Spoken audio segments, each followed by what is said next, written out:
Hi, everybody. This is Tim Kane at Obsidian Entertainment, back with you for another question and answer session on Project Eternity. This week, I'm doing something a little different. I have gone through a number of different forums, including our Facebook Project Eternity page, our own Obsidian forums, the Kickstarter forums, RPG Codex, and the Reddit subgroup. And I've looked for questions that we haven't answered yet, and I'm going to answer them here today. So I've got 5 different questions from 5 different sites that I'd like to go over. Let's start with Facebook. Ockert van der Westhuizen asks, will Back for Psionics any hope?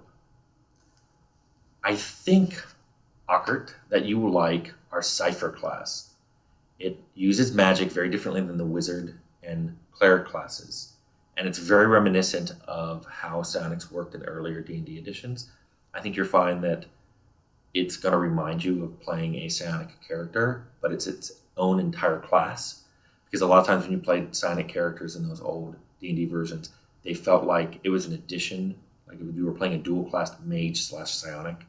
This is its own class, uses its own set of rules, feels very different than the magic-using classes, but it still uses our rule set. So I think you'll like that. If you want to know more information, Josh talked about them in update number 15, and just look for the Cipher. So on RPG Codex, Wise Emperor asks, is there any confirmation that Eric Fenstermaker will be involved in Project Eternity? Obviously, it would be cool if yes. Yes, it would be cool. The best I can say right now is he will probably be on Project Eternity. Because we haven't finished the Kickstarter campaign yet, we don't know exactly what features that we're going to have. And until we have all that laid out and we do a production schedule, there hasn't been anybody, who's been assigned for sure to the project, with the exception of a few people. So the short answer is probably. The long answer is yeah, probably. On the Obsidian forums, RJ Shea asks, this is a long one. Back in the Baldur's Gate series, experience growth was relatively slow, and it felt like an accomplishment to reach a new level. Since then, D&D version 3.5 rules came out, and level up began to feel almost like a cheesy accomplishment that didn't require much effort. That has become the trend in modern games, leveling up after every few battles. I have to wonder how this will be handled in Project Eternity.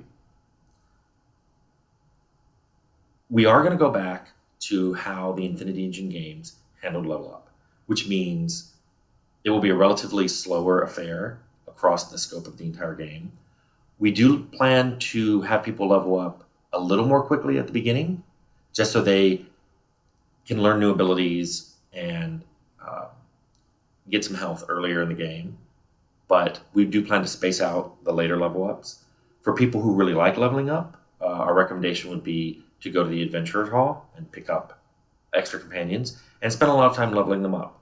That way you get to experience a bunch of different classes, how they level up, and when you get to the end of the game, you have a whole stable of companions of all the different classes, and you're able to choose which one you want to use in the end game. From Kickstarter, Stephen P. asks, after seeing the screenshot, that was an awesome screenshot, my anticipation for the game has spiked considerably, but it left me with a few questions. I understand that the 2D portrait background concept, but will there be any overlapping animation with the river to make it appear flowing, even if the actual image doesn't move? The same question for flowers and trees, and will wind be simulated somehow?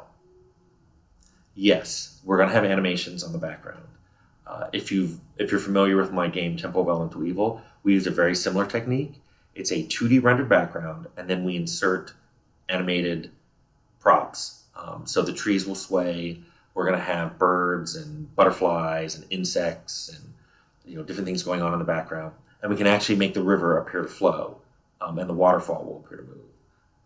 These are things that will actually make the entire scene come to life, and things you can't really see in a screenshot, and things we're not prepared to show yet.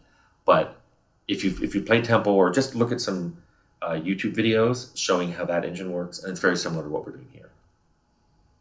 And finally, on Reddit, Miro Kunite asks, will there be low intelligence charisma dialogue?